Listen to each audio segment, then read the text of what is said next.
Shalom, queridos.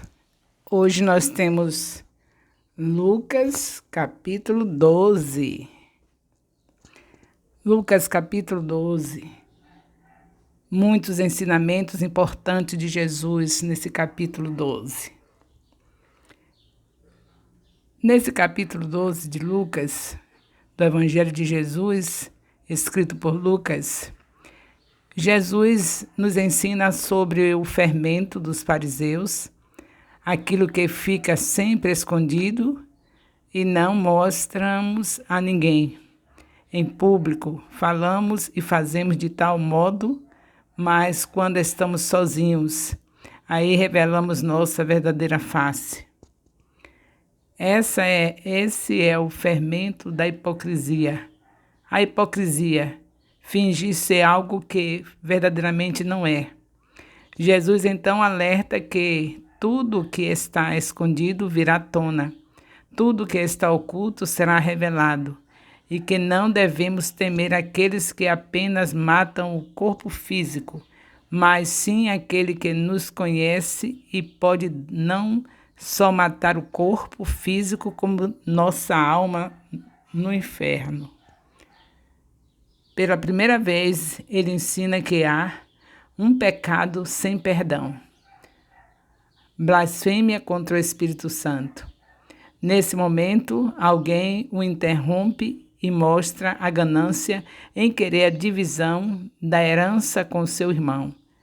Ele imediatamente o repreende e começa a explicar através de uma parábola que não devemos ansiar pelos bens materiais deste mundo, afirmando que Deus sabe exatamente do que realmente precisamos e que devemos apenas obedecer aos mandamentos do Senhor Jesus. Mas aqui nós encontramos respaldo para saber que não devemos estar preocupados com os bens materiais, porque o Senhor já deixou escrito em Mateus capítulo 6, versículo 33, que nós devemos buscar o reino dele e a sua justiça, e as demais coisas nos serão acrescentadas. Então aqui já tem outro reforço. Por que tanta preocupação com bens materiais? Se você não pode acrescentar um minuto à sua vida, por que não se dedicar ao reino de Deus? Por que não fazer o que Deus deixou escrito na sua palavra, através do seu Filho, em Mateus 28, versículo 19? Ide e fazei discípulos. Foi isso que Deus mandou fazer. E ele diz que as demais coisas nos acrescenta. Então a casa própria vai ser acrescentada, o carro vai ser acrescentado, tudo que é necessário, que é básico para nossas vidas, serão acrescentados. Nós só devemos trabalhar por conta do pão de cada dia, porque Deus deixou escrito na sua palavra que quem não trabalha também não come. Quem não trabalha também não coma. Mas, tirando disso, correrias para obter bens materiais, aquela casa de praia, aquela casa própria, aquele carro, nada disso. Deus vai nos dar tudo, porque Ele não é mentiroso. Se você cuidar do reino dEle, tirar as almas da mão de Satanás, você fizer o que é necessário fazer com aqueles que o Senhor entregar nas suas mãos, porque você dá a palavra, diz que Jesus é o caminho, a verdade e a vida, o Espírito Santo convence, aí essa pessoa se converte, você agora vai cuidar, não vai deixar a pessoa lá sozinha, sem os cuidados necessários. Tem um estudo de consolidação que você deve fazer, nós devemos fazer com a pessoa que se decide a Jesus Cristo, para que ela seja firmada em Cristo, tem um estudo. Depois disso, você tem um discipulado, que é de Gênesis até Apocalipse, pelos vídeos que você já está estudando, e que todos que passarem pelo mesmo momento que você está passando, um discipulado, irão também aprender. Então, nesse capítulo também nós vemos isso. Pessoas preocupadas com bens materiais e Jesus dizendo, por que essa preocupação? A preocupação em obedecer os mandamentos do Senhor, essa deve ser a nossa preocupação. Busque o reino de Deus em primeiro lugar e todo o restante lhe será acrescentado. Jesus ensina que é assim, que tudo será acrescentado. Jesus também alerta sobre a sua vinda repentina. Mas seus discípulos não entendem nada, os seus discípulos não entendem nada, mas eles entenderam e nós também. Os discípulos que não entendem nada são aqueles que estão no meio dos hipócritas, mas os verdadeiros entendem tudo isso que Jesus está falando. Só o joio, os que são apenas falsos discípulos, que se fazem de discípulos, mas os discípulos de Jesus sabem muito bem que a preocupação que tem que ter aqui na terra é de fazer o reino de Deus crescer. Nós sabemos muito bem que a nossa correria aqui não dá em nada. Se não for fazer o reino crescer, não vai dar em nada. O que é que nos tem reservado? Você sabe muito bem que tem reservado para aqueles que obedecem uma cidade que não precisa de luz, porque Jesus é a luz dela. Corpo incorruptível, banquete com vestes brilhantes, é isso que nos espera, como está escrito em Atos 1, versículo 11. Então, por que essa correria, hein? Louvado seja Deus. Esse capítulo 12, o contexto histórico desse capítulo 12, vamos ver esse contexto histórico. Anteriormente, Jesus ensinou a oração modelo, atendendo a um pedido dos discípulos, e que oração poderosa ele deixou. Após isso, ensinou através de uma parábola o poder da oração constante, a oração persistente. Ele ensinou sobre isso, garantindo que todo aquele que ora, busca, bate, anseia, esse receberá o que pede a Deus. Ao expulsar um demônio, é acusado de fazê-lo com os poderes de Beelzebul e, aproveitando a oportunidade, nos ensinou o princípio da divisão, que nada existe sem união, e até mesmo o reino das trevas não existirá se Satanás e seus demônios estivessem lutando uns contra os outros. A multidão pediu sinais, milagres, mas ele alertou que aquela geração só veria o sinal de Jonas, remetendo à sua morte e ressurreição. Esse sinal de Jonas é isso, remete à morte e à ressurreição de Jesus. Jesus, então, humildemente não roga para si o elogio de uma mulher em meio à multidão, dizendo que abençoados são, sim, aqueles que o ouvem e seguem os seus mandamentos.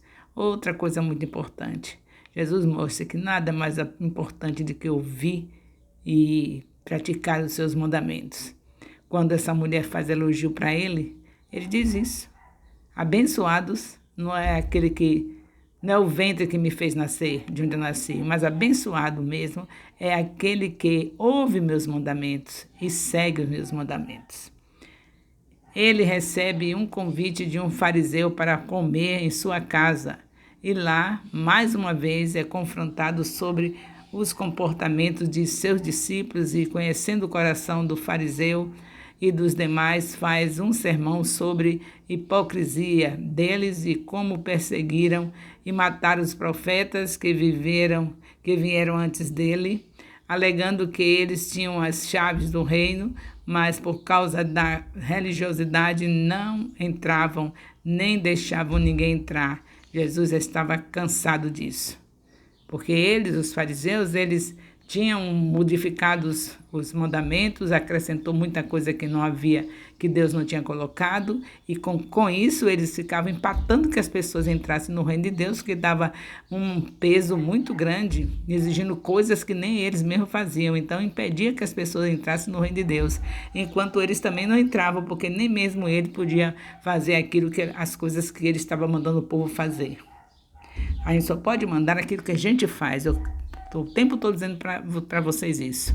Se eu digo a vocês que se vocês estivessem indo para os lugares onde estão as pessoas pobres, marginalizadas, tinham 12 discípulos cada um de vocês.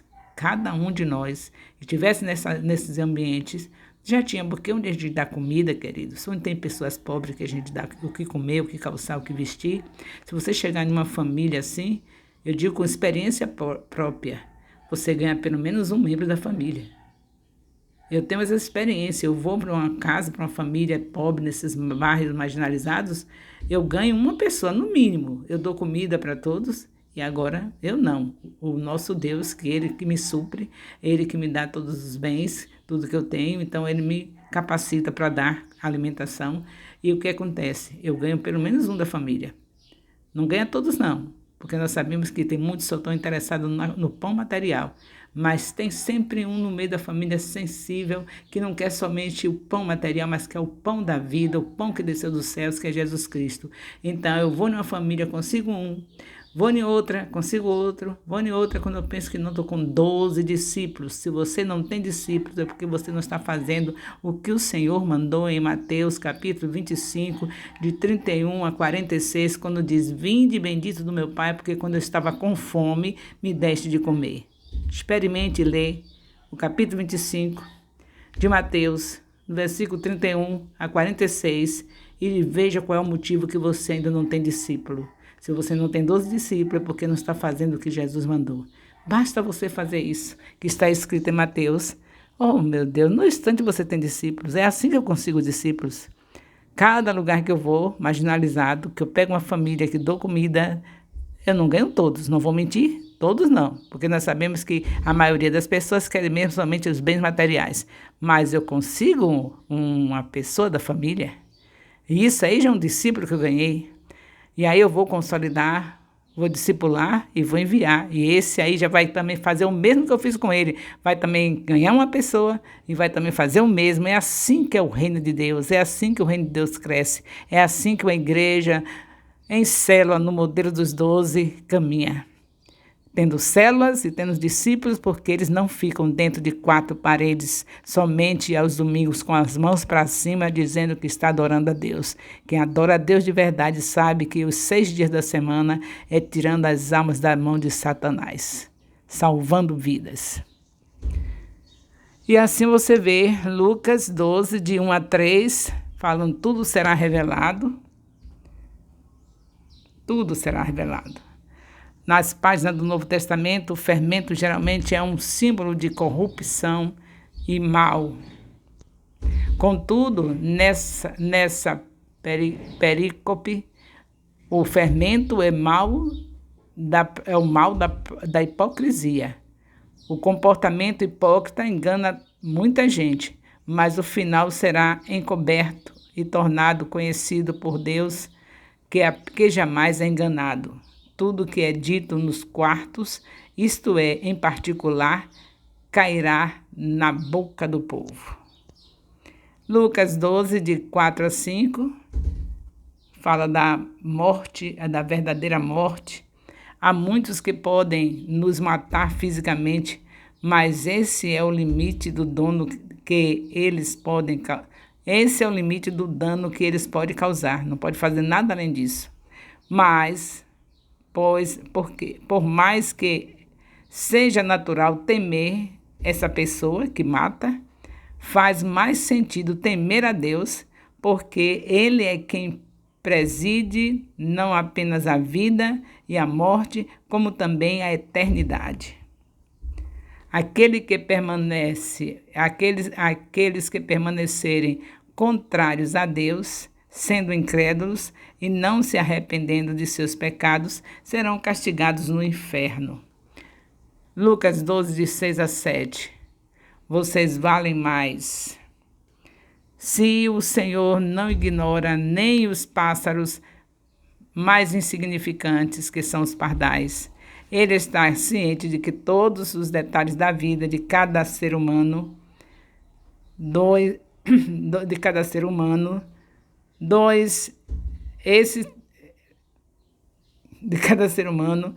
e nós sabemos que o Senhor conhece, até mesmo os pássaros não é ignorado por Ele, porque você vai ficar assustado se Ele sabe todas as coisas.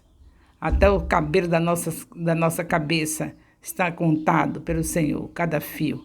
Então, fique tranquilo, porque aquele Senhor, que é o Todo-Poderoso, está no controle de tudo. Lucas 12, de 8 a 9. Negue e será negado. Esses versículos acrescentam um elemento positivo, a declaração de Jesus em Lucas 9, 26. Desta forma, se alguém se envergonhar de Jesus, me negar diante dos homens, será envergonhado quando Cristo vier em juízo. Aqui é dito que se uma pessoa confessar a Cristo, ele também o fará no céu, na presença dos anjos de Deus. Confessará também o nosso nome. Lucas 2, 12, versículo 10. O pecado sem perdão. Ao que parece, falar contra Jesus era passível de ser perdoado por causa de sua aparência humana, um aspecto do significado de nome Filho do Homem. Então, assim, pecar contra Jesus não se podia ser perdoado porque pela maneira que Jesus vivia, né, todo diferente, sem pecar, e as pessoas ficam sem saber quem é mesmo ele, coisa e tal. De acordo com a passagem paralela com Marcos 3, 28 a 30, blasfemar contra o Espírito Santo é atribuir a Satanás as obras do Espírito Santo. Este é o pecado imperdoável. Mas, como eu já disse, com Jesus, que estava num corpo humano, ainda se podia fazer isso. Claro que não era para fazer, mas ainda se entendia. Mas como Espírito Santo, as obras do Espírito Santo são incomparáveis na vida do Senhor Jesus o tempo todo, fazendo tudo por obra do Espírito Santo. Então não tem como alguém dizer que fulano ou ciclano está fazendo alguma coisa que seja no nível que o Espírito Santo faz e dizer que foi Satanás que fez. Então esse pecado aí não tem perdão. Lucas 12, de 11 a 12. A perseguição virá. Estes versículos falam da perseguição que os apóstolos enfrentariam nas mãos dos magistrados e poderosos. Exemplos clássicos em que o Espírito Santo ensinou aos cristãos o que deveriam dizer. Atos 4, de 8 a 12, Atos 5, de 29 a 32. Lucas 12, de 13 a 15. Não a ganância. Na sociedade judaica, as disputas quanto à herança da família geralmente era resolvida por rabinos, mestres, e Jesus era reconhecido como tal. O homem que se aproximou de Jesus provavelmente era um irmão mais novo, incomodado porque o irmão mais velho recebera o dobro da herança, segundo a tradição judaica. Jesus se recusou a ser atraído por essa questão, pois percebeu que a motivação do homem era cobiça. Lucas 12, de 16 a 20. Parábola da grande colheita. Essa parábola fala do perigo da ganância, que é medida pela quantidade de bens. O homem rico estava cego de tanto querer armazenar seus bens. A partir de sua perspectiva centrada em si mesmo, há pelo menos 10 referências do homem a si mesmo. O homem achava que essa era uma estratégia eficaz para se obter uma longa vida de lazer e prazer. Contudo, Deus vê sua perspectiva como tola e míope. Quando se morre, o que pode acontecer a qualquer momento? A qualquer momento a pessoa pode morrer. E quando se morre, não se pode levar nada deste mundo rico para com Deus. É o que vemos no versículo 33 de Mateus, capítulo 6. Chamam de tesouro nos céus. O que nós vemos que se acumula tesouro nos céus é o que devemos fazer. Porque sabemos que aqui nada nós temos de garantia, não levamos nada. Então, como acumular tesouro nos céus? resgatando as vidas do inferno, ganhando, consolidando, discipulando e enviando. Isso é acumular tesouro nos céus, vidas e mais vidas tiradas do inferno para ir morar com Jesus e com você que foi enfrentar o diabo para tirá-lo da mão dele. Isso é que é acumular tesouro nos céus. Ser rico para com Deus significa viver para glorificar o Senhor, investir nossos recursos terrenos para fazer uma diferença eterna. O que temos de dinheiro para fazer aquela obra de Mateus capítulo 25, de 31 a 46. É para essa obra, meus queridos. É para isso que Deus nos dá prosperidade. E enquanto eu e você estamos pensando que é para poder cada domingo estar com a roupa nova, cada domingo com um sapato novo, para desfilar dentro do templo e basta, não. Estamos enganados. Os nossos recursos, não é que nós não tenhamos direito de ter roupa nova. Deus acrescenta todas as coisas, mas a minha preocupação e a sua é fazer o reino crescer, ganhando vidas, ir nos lugares onde precisam de comida, de vestido, de tudo, para poder a gente ganhar essas vidas para Jesus.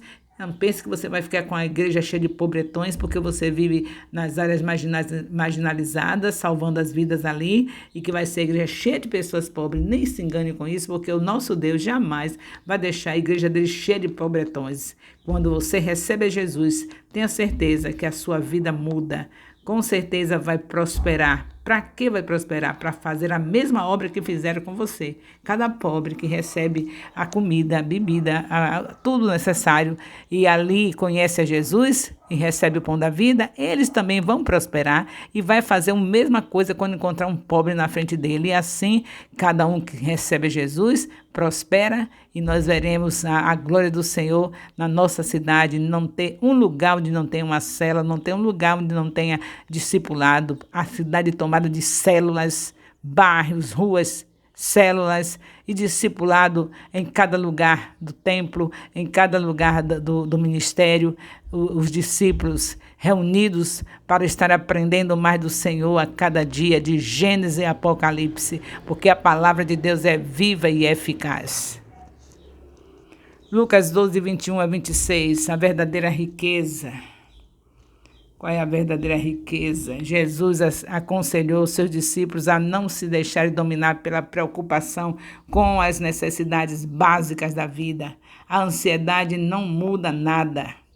Será que Deus alimenta os corvos que não têm armazéns e não irá se importar com os homens, sua criação mais preciosa e amada?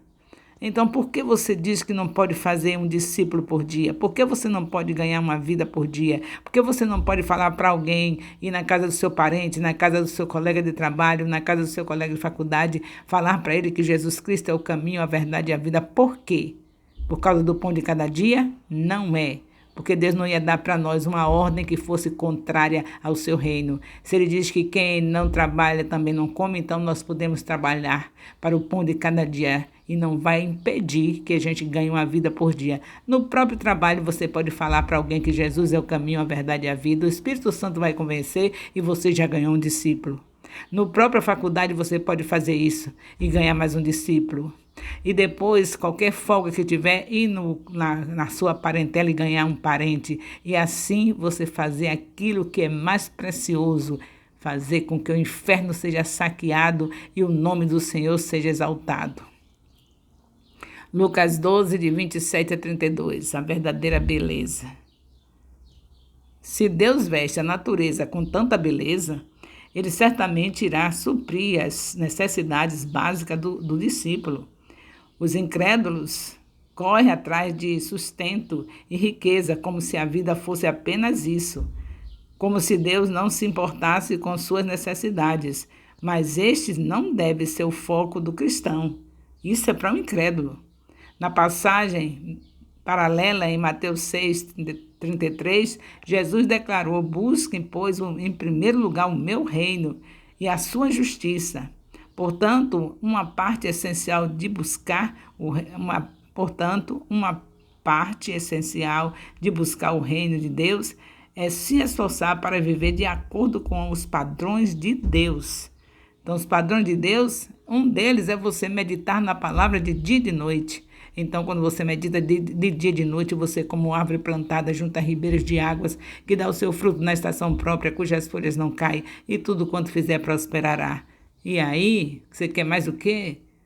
Por acaso Deus mente? Deus não é homem para que minta, nem filho do homem para que se arrependa. Então vamos prosseguir meditando na palavra. Temos um discipulado maravilhoso, começou em maio de 2023. Um capítulo por semana e 3 capítulos por dia em nossa casa. Mais do que isso, você queria? Então tem que morar nos céus, porque isso aí é viver os céus na terra. Você lê Bíblia dentro de sua casa, meditar na palavra, amar a palavra, fazer o culto doméstico com um capítulo durante a noite, no horário de meio-dia, quando descansa o almoço, outro capítulo, e no horário da manhã, no lugar secreto, um capítulo. Então, 3 por dia em casa e 1 por semana juntamente com o seu discipulador. Quer mais do que isso? Só nos céus. Vamos ter, melhor do que isso, nos céus. Lucas 12, de 33 a 34, tesouro no coração. Se o discípulo vive para a glória de Deus e para seu reino, ele irá definir suas prioridades para esta vida, visando obter um lucro celestial que não se acabe. Ele passa a ser o tesouro do seu coração. A riqueza desta terra pode ser roubada e destruída, mas os tesouros do céu estão eternamente seguros. Lucas 12, 35 a 40, sejais prudentes. O ponto dessa história é que devemos praticar a vigilância constante. Esperar seu Senhor voltar significa esperar pela segunda vinda de Cristo, como está escrito em Atos capítulo 1, versículo 11. Lucas 12, de 41 a 44, um mordomo fiel. Jesus já tinha dito a seus discípulos que suas parábolas continham segredos reservados apenas para seus seguidores. Lucas 8, de 9 a 10. O mestre não respondeu diretamente à pergunta de Pedro. Em vez disso, ele contou outra história sobre um senhor e seu mordomo. A história dos versículos 35 a 40 enfatizou que o servo deveria estar vigilante, mas esta história deixa claro que o servo também deve estar trabalhando. Fazendo assim, os discípulos que perseveram fiéis serão recompensados pelo Mestre. Lucas 12, de 45 a 48. Mas é dado, mais é cobrado. A quem mais Deus dá, mais ele cobra. Se o servo não vigia nem trabalha com fidelidade, haverá sérias consequências quando o seu Senhor voltar. A razão da diferença no castigo é o princípio da mordomia responsável. A razão da diferença no castigo é o princípio da mordomia responsável. Espera-se mais daquele a quem muito for dado. Lucas 12, de 49 a 50. Jesus fala sobre o futuro. Nestes versículos, fogo simboliza juízo sobre a terra na segunda vinda de Cristo. Tem um batismo para ser batizado, se refere ao sofrimento de Cristo, especificamente sua agonia na cruz. Marcos 10, 38. Afligido mostra o quanto Jesus estava focado em completar sua missão.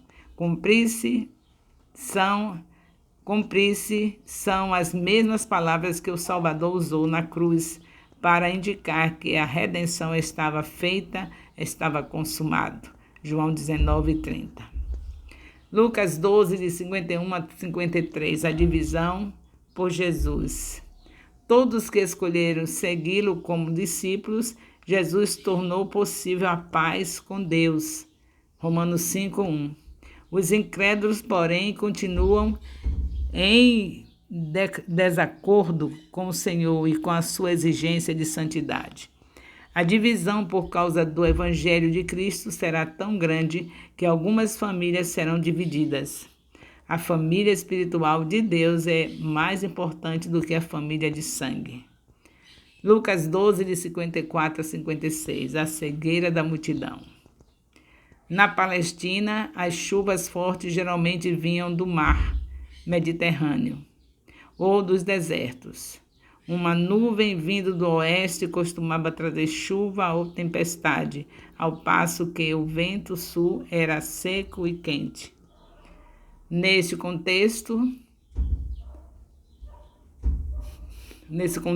o tempo indica o momento oportuno. Neste caso, a presença do Messias no meio deles. Lucas 12, de 57 a 59. Reconcilie-se com Deus. A necessidade de pôr em ordem o assunto antes de sofrer a punição judicial ilustra a importância de se reconciliar com Deus. Romanos 5:10. Antes de enfrentar juízo, devemos reconciliarmos com Deus. Aí será tarde demais para buscar a conciliação, se a gente não fizer isso o mais rápido possível. Conclusão.